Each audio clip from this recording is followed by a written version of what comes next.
안녕하세요. 효도는 셀프라는 말이 있죠.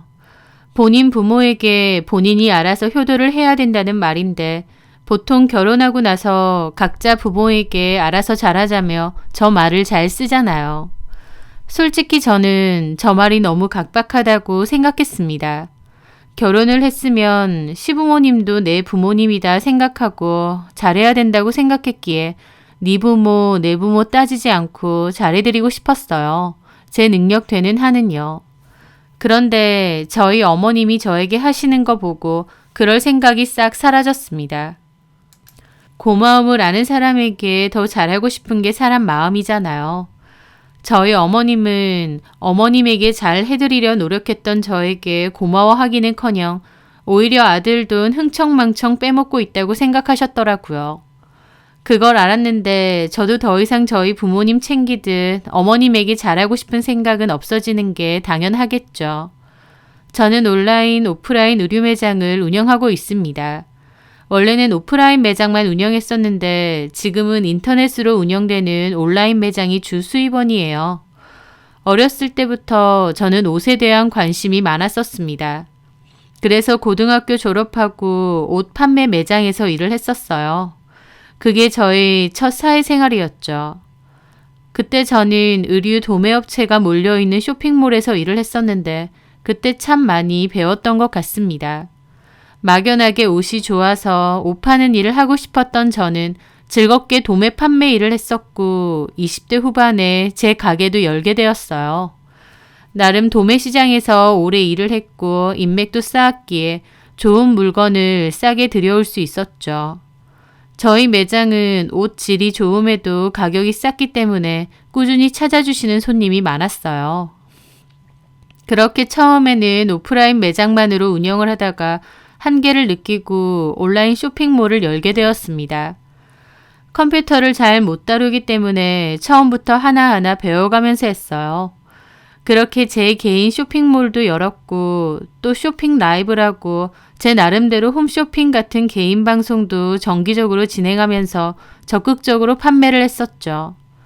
제가 오프라인으로 운영하는 옷 매장은 규모가 좀 작은 편입니다. 그렇다 보니 제가 한 달에 버는 매출액을 듣는 사람은 놀라요. 그 작은 가게에서 그 정도 매출이 나오냐고요. 게다가 저는 따로 직원도 안 씁니다. 하루에 정해진 시간에 택배를 싸서 보내는데 그 시간만 잠깐 와서 도와주는 알바 친구가 있어요. 옷 배송 준비만 도와주는 아르바이트생이죠. 그것 말고는 하나부터 열까지 다 저 혼자서 운영합니다. 그래서 워낙 바쁘고 힘들기도 하지만 하나부터 열까지 다 제 손으로 해야 직성이 풀리는 성격이라 지금까지 그렇게 해오고 있어요. 더불어 따로 인건비 나가는 일 없이 제가 다 먹는 거기도 하고요. 워낙 일에 치여 살다 보니 남자도 따로 안 만났습니다. 술자리도 별로 안 좋아하고 친구들도 만나는 친구들만 주로 만났어요. 제 친구들은 저보고 돈만 모을 줄 알지 참 재미없게 산다고 하더라고요. 제가 겉보기에는 화장도 진한 편이고 스타일은 좀 화려해 보이니 술도 좋아하고 노는 것도 좋아하고 남자도 많아 보인다고 생각하지만 사실은 완전 집순이에다가 술도 안 좋아하고 남자도 거의 안 만나봤습니다. 외모와 달리 좀 쑥맥인 부분도 있고요. 저는 주변에서 남자 소개해준다는 말은 종종 들었지만 그냥 괜찮다고 했습니다. 지금처럼 돈이나 열심히 벌고 저희 엄마랑 계속 살 생각이었거든요. 저희 부모님은 저 고등학교 때 이혼하셨는데요. 아빠가 남편으로서는 최악이었어서 엄마가 고생을 많이 하셨습니다. 그래서 오히려 엄마가 이혼한다고 했을 때 잘됐다. 이제 엄마가 마음고생 좀 안 하겠구나. 안도할 정도였죠. 저희 엄마는 요양보호사로 일하시면서 정말 열심히 일하세요. 제 옷가게가 잘 되면서 저도 돈을 웬만치 벌었기 때문에 엄마가 쉬엄쉬엄 일을 하셔도 되는데요.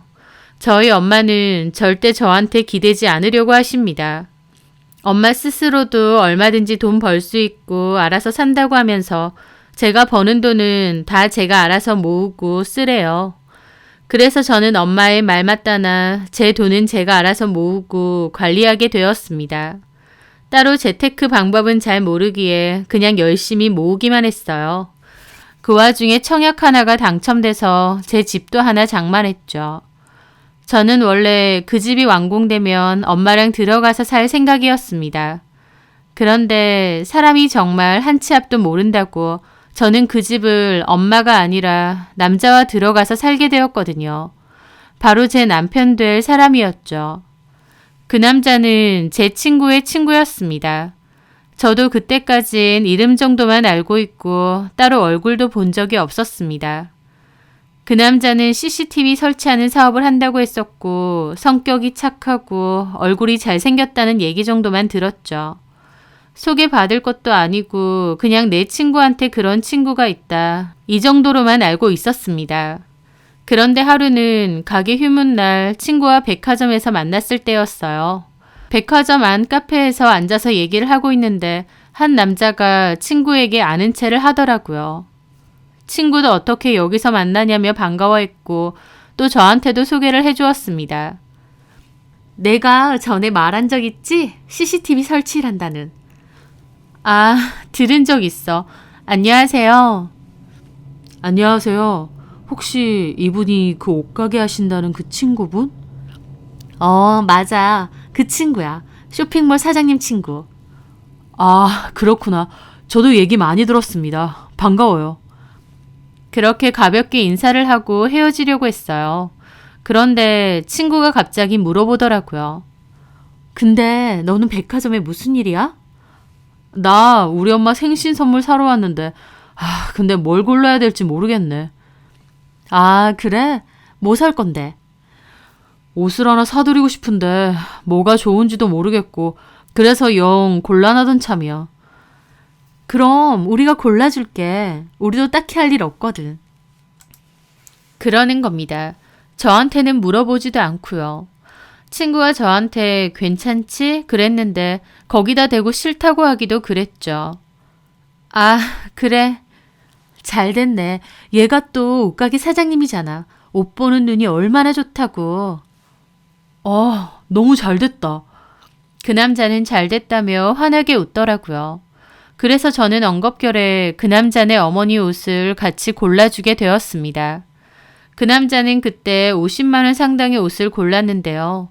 돈도 시원시원하게 잘 쓰고 매너도 좋더라고요. 저희한테 고맙다고 저녁은 자기가 사겠다고 했습니다. 그래서 백화점 근처에 있는 이탈리안 레스토랑에 가서 식사도 했어요.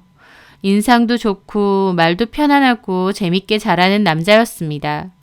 저도 처음에는 어색했지만 시간이 지날수록 편하고 재밌더라고요. 그렇게 밥까지 잘 얻어먹고 나왔어요. 그랬더니 그 남자가 그럼 우리도 이제 친구하는 거지? 아, 그래. 연락처 좀 줄래? 저는 그 남자에게 연락처를 줬습니다. 다음 날 밤 그 남자에게서 톡이 왔어요. 어머님이 선물을 받으셨는데 너무 마음에 들어 하신다고 예쁜 옷 골라줘서 고맙다면서요. 저는 잘 됐다고 다음에도 필요한 일 있으면 내가 도와주겠다고 그랬죠. 그 남자는 자기 휴문날 저희 가게에 놀러와도 되느냐고 했고 저는 흔쾌히 놀러오라고 했습니다. 그 남자는 저희 가게에 놀러오면서 저 먹으라고 커피와 디저트도 잔뜩 사왔더라고요. 저희 가게가 좀 좁은 편이라서 앉을 자리가 마땅치는 않다 보니 간이 의자를 꺼내주었어요. 좀 좁지? 좁기는 그래도 옷 종류도 많고 옷들이 다 화사하다. 근데 저기 쌓여있는 건 뭐야? 아, 나중에 택배 보낼 거 미리 모아놓은 거야. 와, 택배를 저렇게 많이 보내? 오프라인 매장에서 파는 것보다 온라인 쇼핑몰로 파는 게 몇 배나 많아. 그렇구나. 너 돈 잘 벌겠다. 잘 벌긴 뭐. 너도 CCTV 설치하는 사업한다고 했잖아. 너도 대단하다. 나이도 어린데 벌써 사업을 운영하고. 대단하긴 뭐. 너도 사업하는 거잖아. 의류 사업. 뭐 나도 그렇지. 그렇게 그 남자와 저는 화기애애하게 대화도 나누고 나중에 제 택배 싸는 일도 그 남자가 도와주었어요. 그때를 시작으로 그 남자는 저에게 연락을 자주 했고 저희 가게에도 자주 놀러 왔습니다. 가랑비에 옷 젖듯이 저도 서서히 그 남자에게 빠져들고 있었어요. 그렇게 저희는 어느 순간부터 친구가 아닌 연인 사이가 되었죠. 그런데 사귀면서 알게 되었습니다. 그 남자가 사실은 CCTV 설치하는 사업을 하는 게 아니라 그 사업체에서 일하는 직원이라는 것을요. 사장님은 따로 있더라고요. 본인이 운영하는 것도 아닌데 저한테도 그렇고 친구들한테도 본인이 사장님인 것처럼 말했더라고요. 이 일이 프리랜서 같은 개념이라서 내가 사업하는 거나 다름없어. 라고도 했지만 그건 아니었습니다. 엄밀히 말하면 월급 받고 일을 하는 것이기 때문이었죠. 그런데 그 월급이라는 것도 매달 꼬박꼬박 받는 게 아니었어요. 일이 많으면 많이 받고 일이 없으면 출근을 안 해서 그만큼 월급도 줄어들었습니다. 한마디로 일하는 만큼 버는 형태였던 거죠. 저한테는 처음 돈을 잘 번다고 했었는데 나중에 알고 보니 보통 한 달에 200에서 250 정도 벌고 많아야 300 조금 넘게 번다고 하더라고요. 제가 버는 것에 비하면 그 남자가 버는 것은 좀 적은 편이었죠. 게다가 그 월급마저 안정적이지 않고 유동적이었고요. 하지만 상관없었습니다. 저는 이미 그 남자와 열애 중이었고 그 남자를 많이 사랑하고 있었거든요. 돈을 잘 벌든 못 벌든 더 이상 저한테는 중요한 게 아니었어요. 저는 그 남자와 결혼을 약속했습니다. 서로 양가 부모님께 인사를 드리러 가기로 했는데요. 그 남자도 저처럼 홀어머니였어요. 아버지가 10년 전에 심장 질환으로 돌아가셨다고 했거든요. 인사를 드리러 가기 위해서 날짜도 다 잡았는데요. 남친이 좀 뜬금없는 이야기를 하더라고요. 자기야, 있잖아. 나 부탁이 하나 있어. 뭔데? 우리 신혼집 자기 명의로 된 아파트로 들어가기로 했잖아. 그렇지. 내가 청약된 아파트.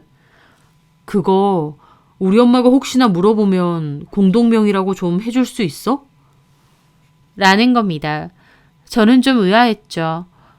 공동명의라고 말하라고? 왜? 어머님은 모르셔? 엄마가 신혼집은 어떻게 할 거냐고 물어보셔서 여진이랑 나랑 돈 같이 보태서 공동명의 할 거라고 했거든. 다른 사람도 아니고 자기 엄마한테 거짓말을 했다는 겁니다. 아니, 왜? 남친은 한숨을 쉬며 자기 얘기를 꺼내놓더라고요. 남친에게는 3살이 많은 형이 한 분 있는데요. 형은 명문대 졸업을 하고 외국계 은행에서 일을 하고 있습니다. 학창시절 내내 공부를 잘해서 부모님의 자랑거리였답니다. 반면 남친은 공부를 잘 못했대요. 남친네 부모님이 학원도 많이 보내주고 공부도 형만큼 시켰다는데 남친은 공부도 잘 못하고 공부에 관심도 없었다고 해요.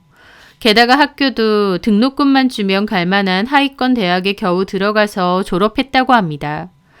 직업도 남친네 형은 유명한 외국계 은행 다니는데 남친은 그때까지도 이 일 저 일 자리를 못 잡고 빌빌거렸답니다.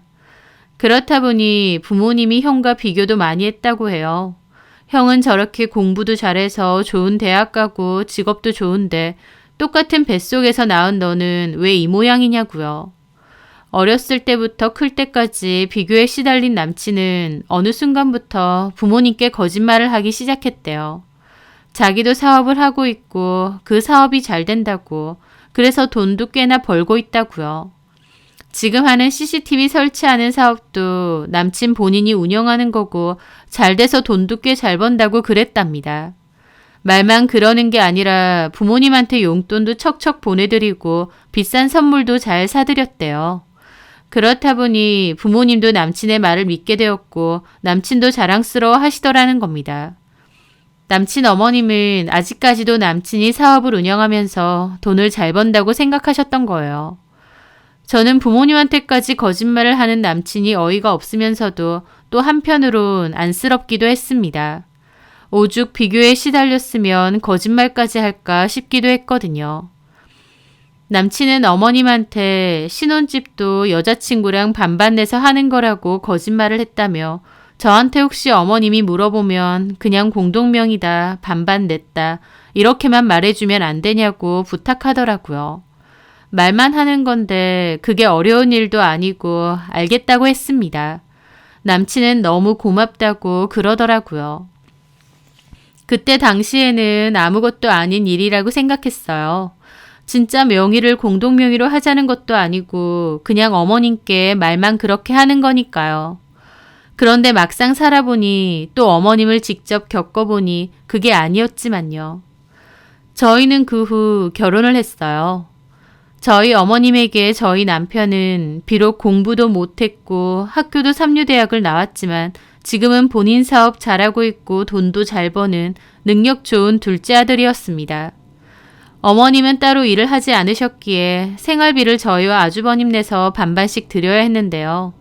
아주버님이 100만 원, 저희 남편이 100만 원을 내서 총 200만 원을 매달 보내드립니다. 어머님 혼자서 지내시는 거다 보니 충분한 생활비였어요. 그런데 아주버님이야 월급이 많으니까 100만 원을 보내도 괜찮겠지만 저희 남편은 보통 250 정도 벌잖아요. 거기서 100이면 월급의 반을 어머님께 드리는 거였습니다.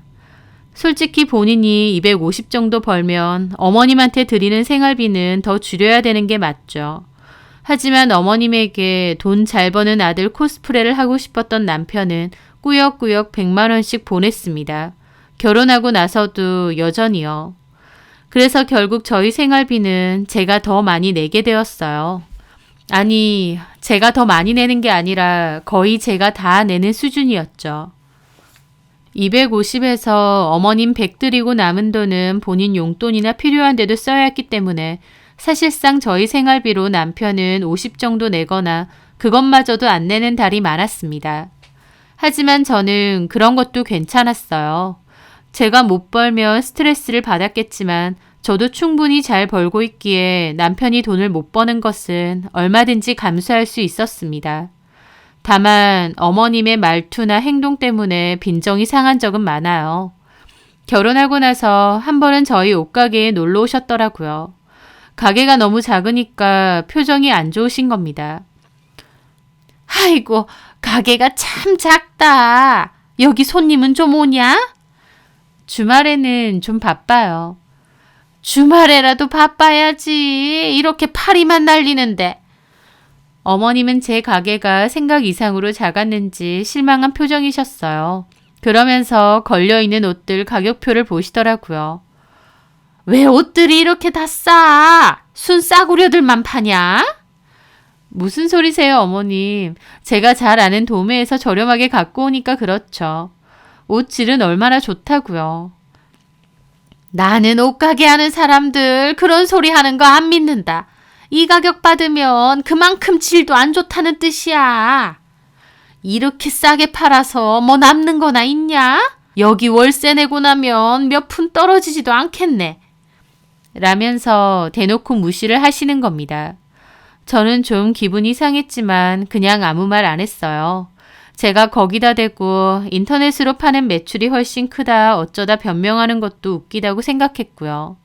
어머님이 저희 옷가게가 생각보다 작고 손님도 별로 없는 것을 보시고 나서는 저를 잘 깎아내리시고 흉도 잘 보셨어요. 한 번은 시댁에 놀러 갔는데 저희 형님이 제 가방을 보고 놀라셨어요. 어머 동서, 이거 신상이잖아. 가격이 너무 비싸서 엄두도 안 났거든. 근데 동서는 샀네? 능력자다 동서. 뭘요. 저야 옷 파는 사람이니까 이런 데 관심이 많은 거죠. 쇼핑몰 촬영할 때도 코디하기 좋고. 제 말에 어머님 도끼 눈으로 저를 노려보시더라고요. 저 가방이 그렇게 비싼 거야? 네, 어머님. 세상에 돈 잘 버는 너네 형님네도 비싸서 못 드는 걸 네가 들어? 아이고, 우리 성우 등골 휘는 소리가 여기까지 들린다.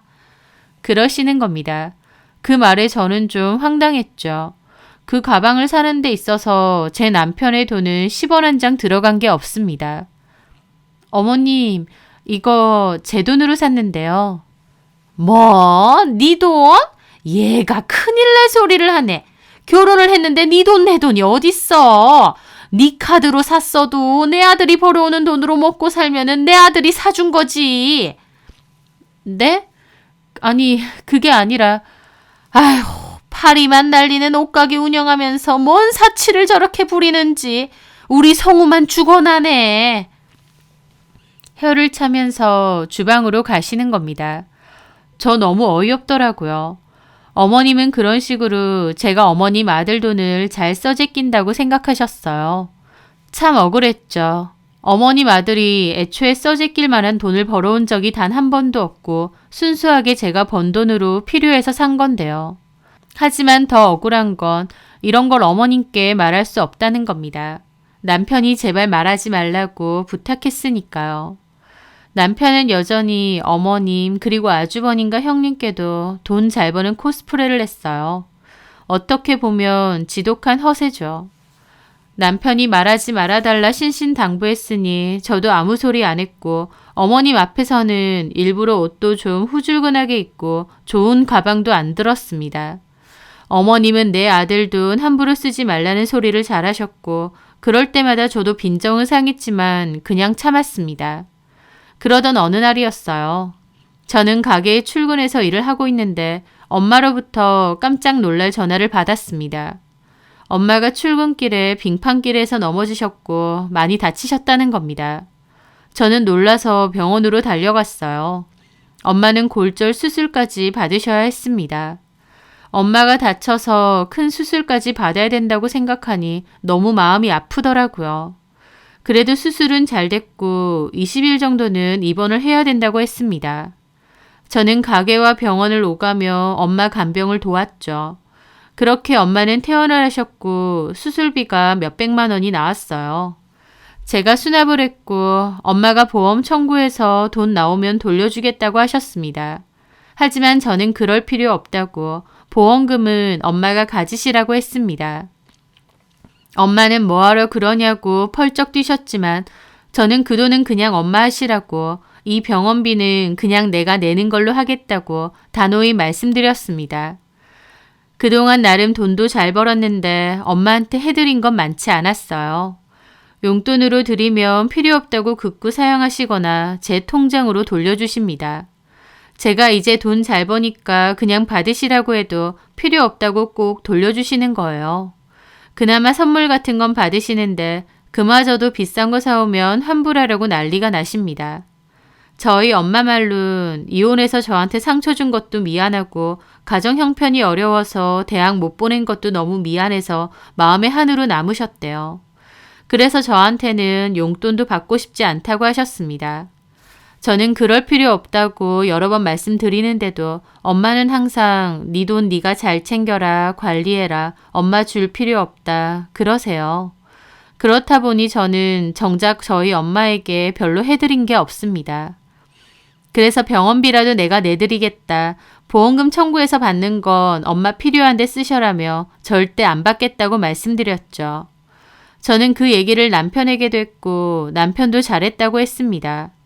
그런데 그 일이 있고 얼마 뒤 어머님이 불러서 시댁에 갔었어요. 다 같이 식사를 하는데 어머님이 물어보시더군요. 사부인은 퇴원하셨니? 네, 저번 주에 퇴원하셨어요. 입원도 오래 하고 수술까지 하셔서 병원비 꽤 많이 나왔겠는데? 네, 몇백 나왔죠. 보험은 있으셔? 네, 서류 떼셨고 나중에 처리하신대요. 그럼 수납은? 어머님은 저희 엄마가 퇴원하셨다는데 몸이 어떤지는 안 물어보시고 병원비만 꼬치꼬치 물어보시더라고요. 제가 냈어요. 그 말에 어머님 표정이 좀 안 좋았습니다. 그리고는 몇백만 원이나 되는 돈을 나중에 보험금 청구받으면 바로 돌려주신대? 라고 하는 겁니다. 그 말 듣는데 좀 짜증이 나더라고요. 그래서 저도 그냥 아니요, 제가 됐다고 했습니다. 라고 했어요. 그런데 그 말에 어머님 눈알이 튀어나올 듯 하더라고요. 뭘 됐다고 해? 병원비는 그냥 제가 내는 걸로 하겠다고요. 보험비 받으면 엄마 가지시라고 했습니다. 아니, 누구 마음대로? 하면서 역정을 내시는 겁니다. 네? 병원비를 왜 네 마음대로 내고 그걸 왜 안 돌려받겠다는 거야? 어머님이 펄쩍 뛰시니까 남편도 당황한 듯 어머님을 말리더라고요. 엄마, 왜 그러세요? 저희가 알아서 해요. 아니, 지금 여진이 얘 말하는 게 웃기잖아. 그걸 왜 네가 내는데? 사부인 따로 돈 없으시니? 어머님이 저렇게 말하는데 저도 기분이 확 상하더라고요. 있으신데요. 제가 병원비 내드리고 싶어서요. 예, 그게 한두 푼이니? 그걸 왜 네 마음대로 그러냐고. 제 돈이니까요 라고 하려는데 남편이 불이 나게 말리는 겁니다. 엄마, 왜 그러세요? 우리가 알아서 한다니까. 얘 성우야. 아, 참, 그만 좀 하세요. 그리고 장모님 아프시다는데 무슨 병원비만 그렇게 얘기하세요. 남편의 말에 어머님도 뭐라고 더 말씀하시려다 꾹 참으시더라고요. 하지만 저는 이미 기분이 상할 대로 상했죠. 제가 어머님한테 돈 달라는 것도 아니고 제 돈으로 저희 엄마 병원비 낸다는 건데 왜 어머님이 펄쩍 뛰시나요? 진짜 어이가 없었습니다. 그날 저는 기분이 상해서 아무 말도 안 하고 적당히 앉아있다가 나왔어요. 돌아오는 길에 남편은 미안하다고 대신 사과하는데 사과고 뭐고 어머님 진짜 너무하신다는 생각만 들었죠. 그런데 다음날 출근해서 한창 일을 하고 있는데 어머님이 저희 가게에 불쑥 들어오시는 겁니다.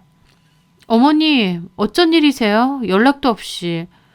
요 근처 지나가다가 장사는 좀 되냐? 오늘도 손님 한 명이 없네. 평일 낮이니까 그렇죠 뭐. 에휴, 월세만 나가고 있는 거 아닌가 몰라. 하면서 오자마자 또 면박을 주시는 겁니다. 저는 속으로 한숨이 났죠. 그런데 어머님이 어제 성우가 하도 난리쳐서 말을 하다 말았는데 너 사부인한테 병원비 돌려받아라.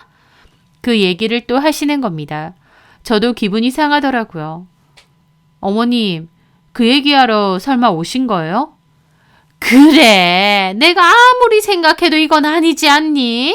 몇백만 원이 누구지 걔 이름도 아니고 그걸 왜 네가 내는데? 저희 엄마니까요. 제가 딸이고요.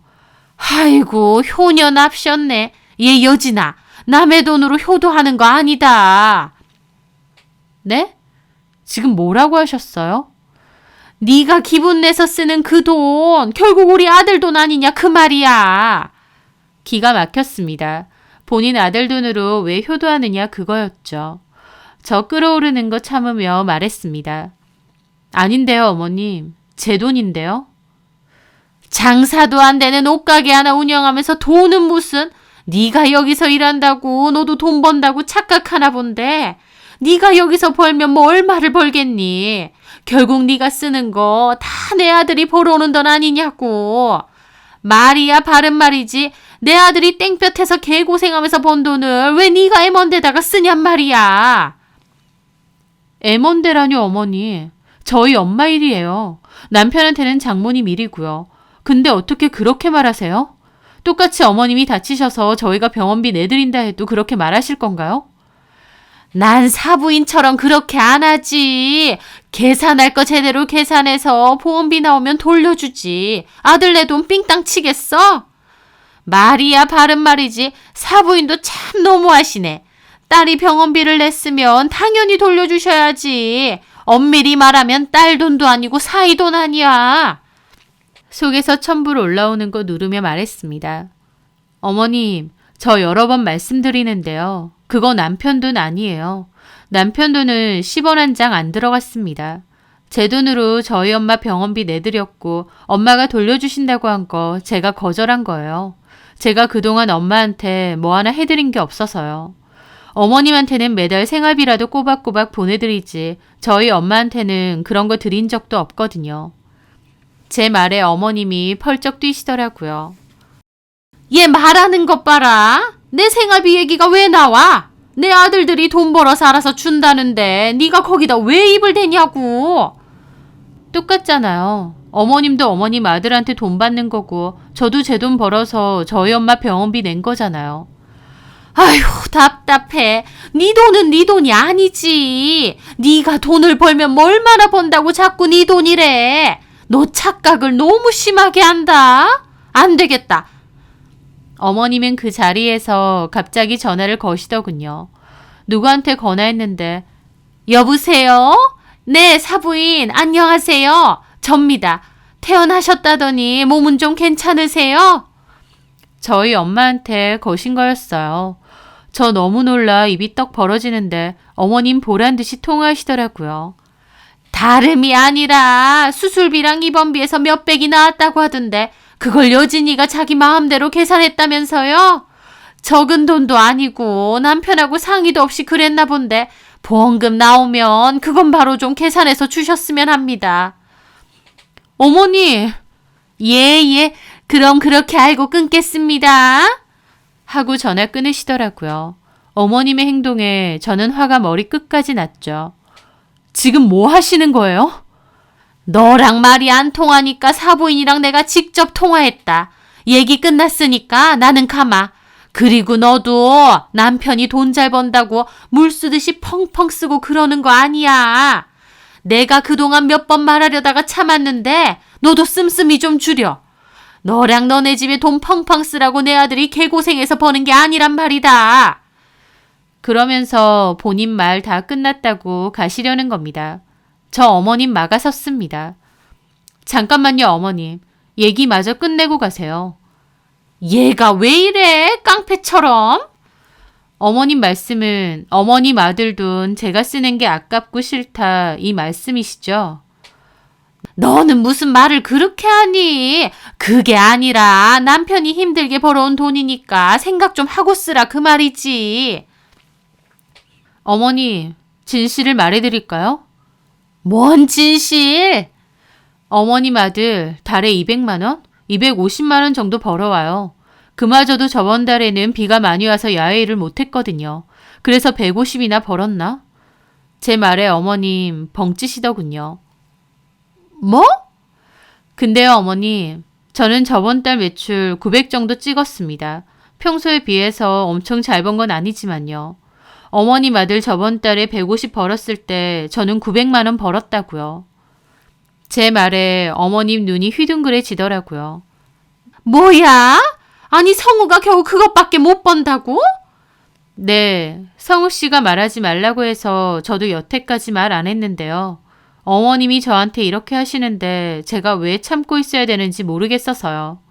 성우 씨 사실 사업 운영하는 거 아니고 그냥 일개 직원이에요. 월급도 매달 똑같지도 않고요. 게다가 저 결혼해서 성우 씨한테 생활비를 제대로 받은 적이 몇 번 없어요. 손으로 꼽을 지경이에요.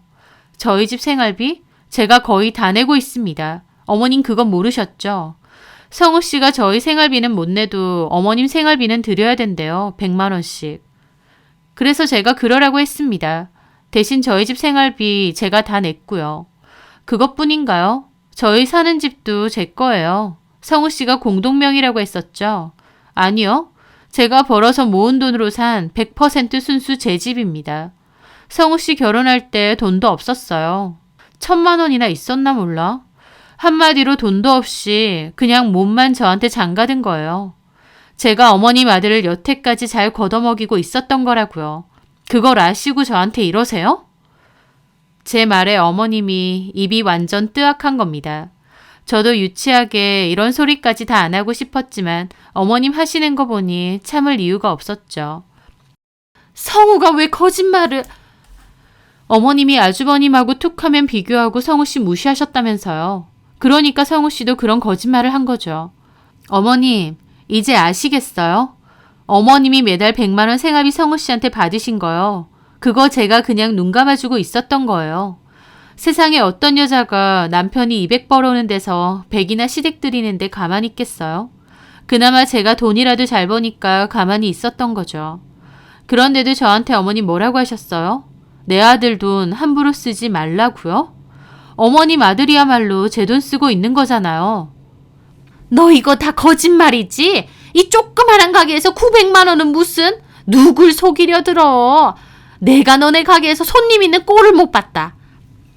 저 인터넷 쇼핑몰도 운영한다고 여러 번 말씀드렸는데 그런 건 듣지도 않으셨나 봐요. 저 폰 꺼내서 인터넷 뱅킹 열었습니다. 그리고 제 통장 열어서 잔고 보여드렸어요. 어머님 눈이 휘둥그레지셨죠. 어머님 생각하시는 것보다 저 돈도 훨씬 잘 벌고 능력 있거든요. 어머님한테 그렇게 무시당할 수준도 아니고 제 돈으로 저희 엄마 병원비 드렸다고 이렇게 욕먹을 이유도 없습니다. 제 말에 어머님 아무 말도 안 하시더라고요. 뭔가 분해하시면서 생각하시는 듯 했죠. 그러더니 그래, 너 돈 잘 번다. 그렇다고 시어머니 앞에서 이렇게 네 할 말 다 해? 어머님은 저한테 할 말 못할 말 다 하셔놓고 저희 엄마한테도 함부로 하셔놓고 왜 저한테 그러세요? 아이고 싸가지. 고졸에 이혼한 홀어머니 있는 거 마음에 안 들어도 결혼시켰더니 시어머니한테 하는 것 봐라. 지금 말 다 하셨어요? 그래, 네가 돈 좀 잘 번다고 시어머니가 뭐고 우습게 보이냐?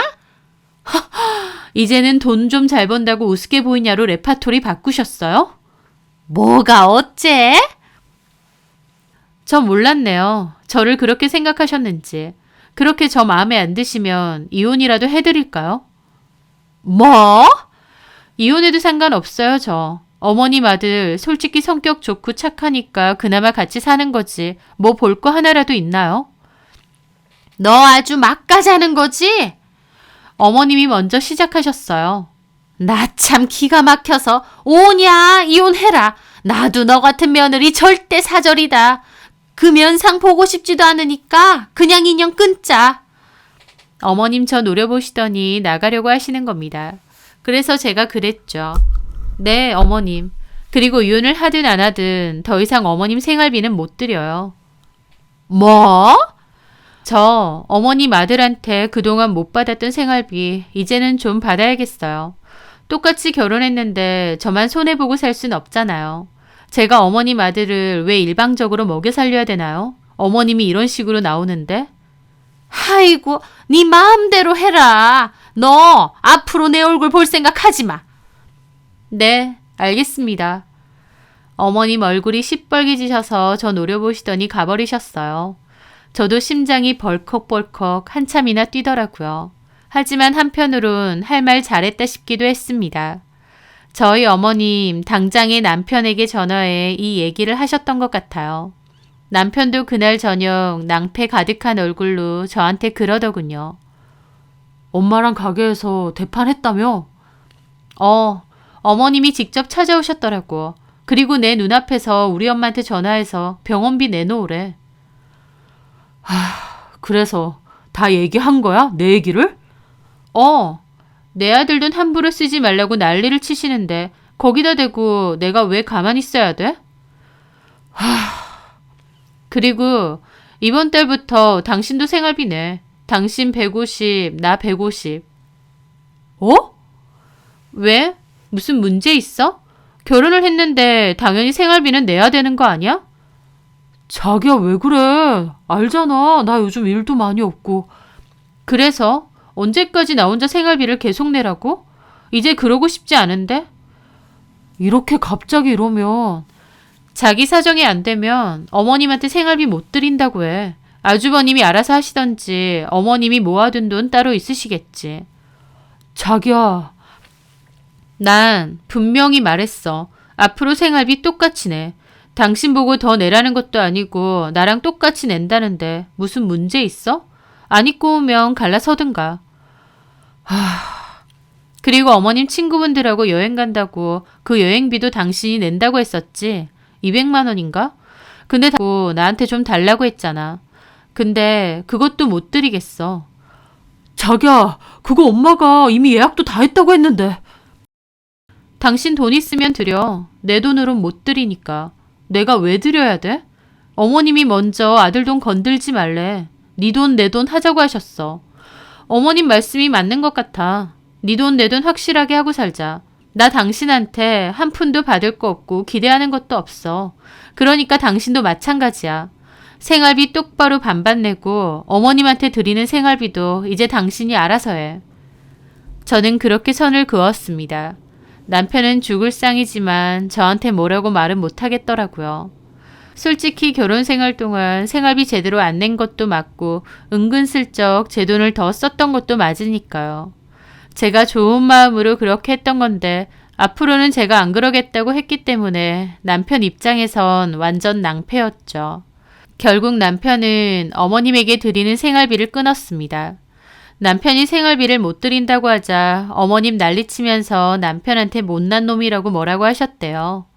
달에 꼴랑 그거 벌면서 잘 번다고 거짓말이나 하고 와이프한테 잡혀서 사는 못난 놈이라고요. 남편도 그 말 듣고 울분에 차서 자기가 오죽 그랬으면 거짓말을 했겠냐고 어머님 앞에서 울부짖었다고 하더라고요. 얼마나 잘난 형이랑 비교를 해댔으면 내가 부모한테도 솔직히 말을 못하고 거짓말을 했겠느냐면서요.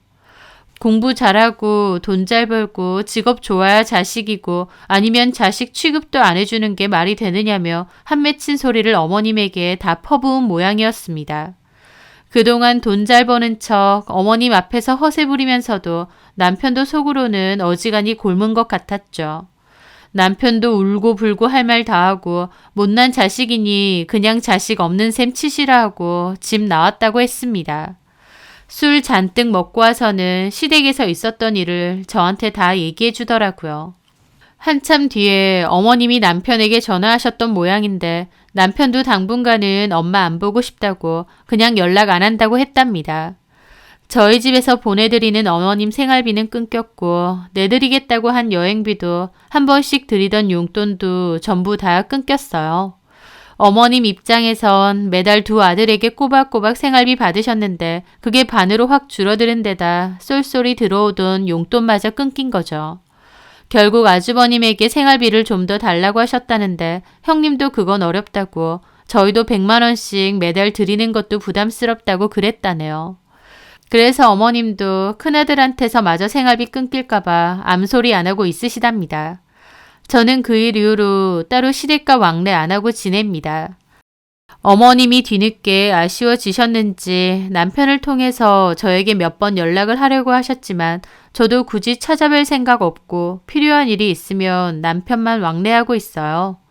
어머님이 저를 어떻게 생각하셨는지 안 이상 저도 더 이상 잘하고 싶지도 않거든요. 그리고 남편한테도 꼬박꼬박 생활비 반반씩 받고 있습니다. 제 돈은 제가 잘 챙겨놓고 있고요. 조만간 엄마랑 둘이서 여행이나 갈까 생각도 하고 있습니다. 여행 비용은 제가 다 내고요. 만약 어머님이 저한테 그렇게만 안 하셨으면 저 어머님한테도 나름 잘하려고 했을 겁니다.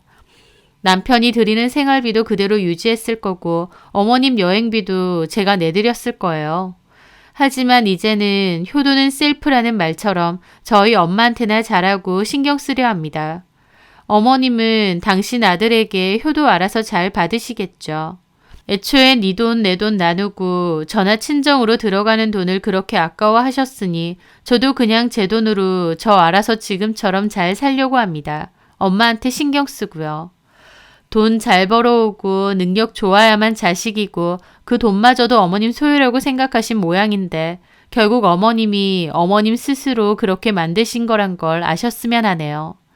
제 사연 들어주셔서 감사합니다.